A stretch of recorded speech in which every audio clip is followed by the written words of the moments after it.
the jewel in the meadow's crown, the manicured lawn leading down to a lake that is disproportionately large and deep, a legacy of an earlier, grander incarnation of the house, is hidden from view by the ugly jut of the new extension on the left. It is 10 o'clock on Wednesday morning, and we are at art therapy. Laura gets out the poster paints and asks us to do a self-portrait.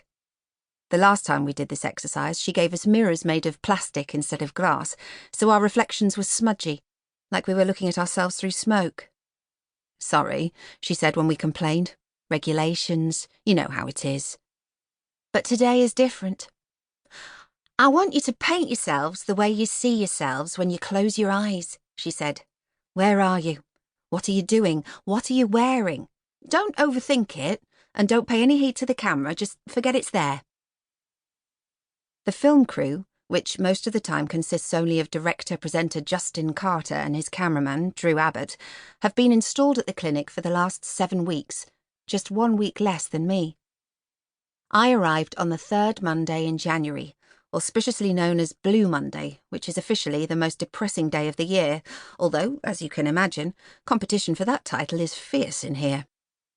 Justin and Drew turned up the following week in an SUV loaded with equipment, which they carted through from the rain-soaked car park, propping the door to reception open so an icy draft swept through the building, and Bridget Ashworth, the clinic's frowning admin manager, bustled about adjusting thermostats and ordering cleaning staff to mop up muddy footprints.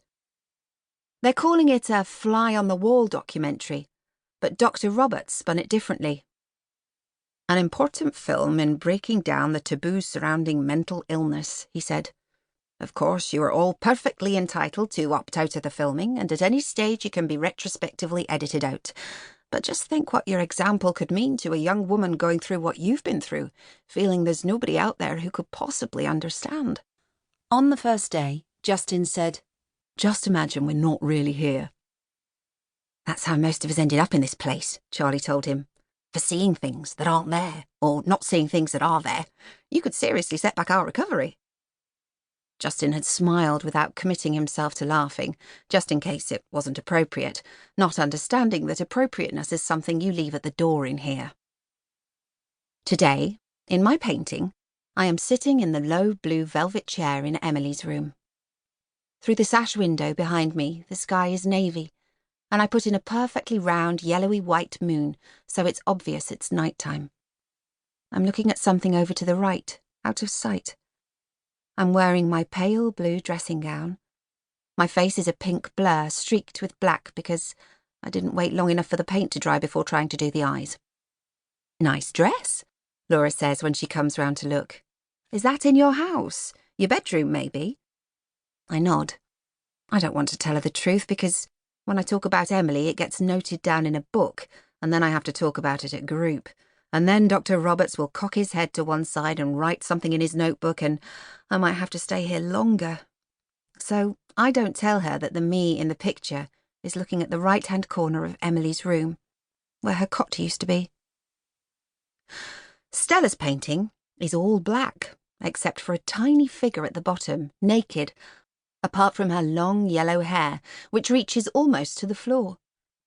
Laura looks at it for a long time, then puts her hand on Stella's narrow shoulder and squeezes before moving on to someone else. Since Charlie died, all Stella's paintings have been black. As usual, Odell has painted herself hugely fat. She's wearing the same black top and skinny jeans the real Odell has on today, and is looking into a mirror in which a slimline version of herself is reflected back. Or maybe it's the other way around, and the slim Odell is the real one and the fat one the reflection.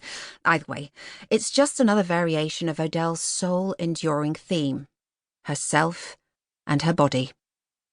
"It's very narrative, Odell," says Laura. Odell glances towards the camera at the back of the room, wanting to be sure that they are capturing this. "But just once, I'd love to see you really let rip. This exercise is about here." Laura taps her chest lightly. "Not about here," tapping her head. The mild rebuke sets Adele's bottom lip trembling. Adele tends to fixate on people. That's one of the reasons she's in here. That and the fact she weighs around 85 pounds.